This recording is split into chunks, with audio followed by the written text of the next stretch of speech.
660 KSFO. But let's not get too excited. Don't let me get too excited. I don't want to blow a fuse, let alone a cerebral artery. Mike, welcome to the Savage Nation. Topic, please.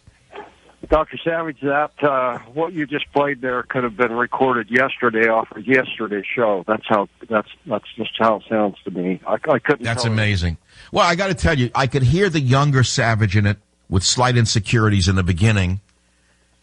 When I got into the caller, which was with my wife, by the way, I got much more even toned. I heard the tone was better, and I got into my rhythm much better, so to speak, because I use the rhythm method in radio. I couldn't help that one. But no, thank you. I haven't changed politically at all. And other people say, is that an act? Is he faking it? Isn't he really a liberal? No, it's not an act. In fact, what you hear on the radio is the tip of the iceberg of what I really believe. I'm far more right-wing than what people hear on the radio, incidentally, Mike. Well, one would assume that, but you never know. Well, right, you don't have to know it either. All you have to do is listen and learn and have your opinions. We're having a little trip down memory lane with a little news thrown in here and there. You know, there's a lot going on in the news, and there's a lot not going on. Obviously, they're covering up the $5 trillion man in the White House. Robert, you're on the Savage Nation. Go ahead, please. Hello, Michael.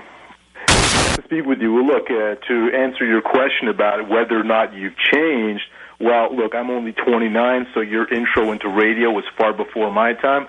But when I go back in the time machine with you and listen to that little clip from your intro into radio, obviously we can feel it's the original Michael Savage, but I think at the risk of stroking your ego, you're like a wine and you've gotten much better with age. You're just getting better and better as time goes on. And, you know, I don't know how many folks up here appreciate you because we're pretty left-wing up here, but, you know, I always like your show. I really enjoy a radio show. Okay, let's move on. California, Trish, welcome to the Savage Nation. Hi, Dr. Savage. No, just a little quickie that I had gone on a sailing trip down to the Mexican coast, down through Panama, and over to Cartagena. Wow. So, yeah, it was an interest, especially going through the Panama Canal was really trippy. What kind of boat were you on? It was a 44-foot Hunter. Well, that's a beautiful sailboat. You and your husband? No. It was a good friend, a high school buddy and his buddy. Oh, you mentioned high school. I was just thinking, you know, the president went to Punahou High School in Hawaii, and unfortunately we couldn't afford to send Teddy to such a school, so we sent my dog Teddy to Poodleho High, where he got all of his training in being a poodle. New York, Carl, go ahead. You're on the Savage Nation. Hello, Dr. Savage? Yes. Hello, you're on the radio. Hello. Come in, Carl. What's on your mind? Well, Dr. Savage, I want to thank you very much for your show. I think you're the only speaker and talk show host that's so honest, and I can't stop listening to your show. I like your information. I get it. All right. Now, here's the thing. It's, you know what it is, what you detect in my voice? It's like you're talking to a friend would talk to you, right? I don't sound like I'm broadcasting and putting on a different persona, right? That's right. I started off like you with nothing. I worked my jobs up. I live here in New York. I go to see at Queens College. I've seen that beautiful place. I served as a caddy on a golf course, and I worked my way up. And, boy, I never heard a guy as honest as you and as good as you talk so nice to this people. I mean, I can't stop. That's beautiful. Carl, what did you do in your life that you, in your later years, what did you wind up doing? Off going to school, working as a machinist, and then I worked in the summers as a cook. You know, I started as a busboy. I worked my way up, and the guy says, come help me in the kitchen, and I started learning how to be a cook. Before you know it, I became a chef in a hotel. And that's the way. Oh, that was a great job. Well, you know, it's funny. I grew up on Utopia Parkway in Queens, New York, in an attached house, one of those little. But 2 doors down from us was a guy whose father was a chef in the Pierre Hotel. We looked up to him like he was something very, very, very elite. You know, it was a big deal in those days. Oh, yeah, it is. It's a very good job. And besides, it's hard work and all. And then they says, well, we got a little room for you. Maybe you could stay here. So they gave me room to live in a hotel, and they used me, and I worked 6 days. Years ago, that's the way we had to work. But today you'd call the government. The government would crack down if you stayed overnight. You're exploiting the worker by giving him a room. You turn him into a slave. They closed the hotel down for about 3 years.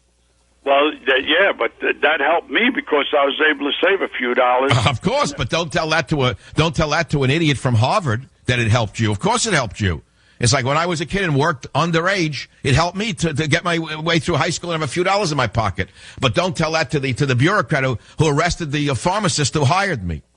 Well, yeah, I worked for a pharmacist. I set up my stuff in Rockaway Playland, and, he done his business. Hey, Carl, let me ask you something. You started as a machinist?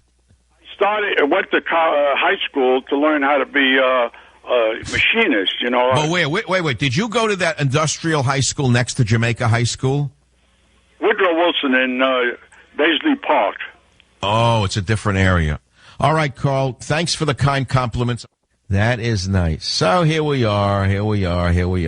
Tomorrow, spend time with the family. I'm sure it'll result in some beautiful times and a little tension here and there. But that's the way it's supposed to be, isn't it? I mean, we're not robots. You try your best, but you put 3-4 alphas in a room, there's going to be a little explosion now and again. I can't look forward. I'm not going to let it happen. I promise I will not let anything spoil it because it's up to me. Isn't it up to me? Can't I once let the others talk and lead? Can't I once put down the reins and let someone else take the lead? Can't I say yes, whatever you want to do, once in my life? Can't if they say, Dad, do you want to do this? Can I say yes, whatever you want? Well, I'm going to try this. I swear it's a whole new way of looking at things. Why don't I just say yes, whatever you want? How bad could it be? I mean, you know what I'm saying? They have good taste, so whatever they want to do, I'll say yes. Why don't I just try that for the whole vacation? That way I don't even have to think about whether I want to do something or not. Right? I'm getting an anxiety attack. Before I left the house already, I'm having a pre-trip anxiety because I'm such a worker. It's frightening. I mean, I work all the time. Wisconsin, Daryl, you're on the Savage Nation. Nice to speak Darryl? with you, Dr. Savage. I agree with you 101%. Good. Thank God somebody does. The reason I called tonight, I want to thank you for a story last November. I lost my little dog, and you had a story about Teddy and everything. I was coming home from work. I listened to you every night coming home from work. I only am 20 minutes away. And it really touched my heart. I had to pull my truck over, and I wept. No, I hear you. They're the greatest things on earth. I mean, there's nothing you could say. Anyone who owns a dog knows the loyalty level is beyond anything on earth. No one has ever seen anything like it.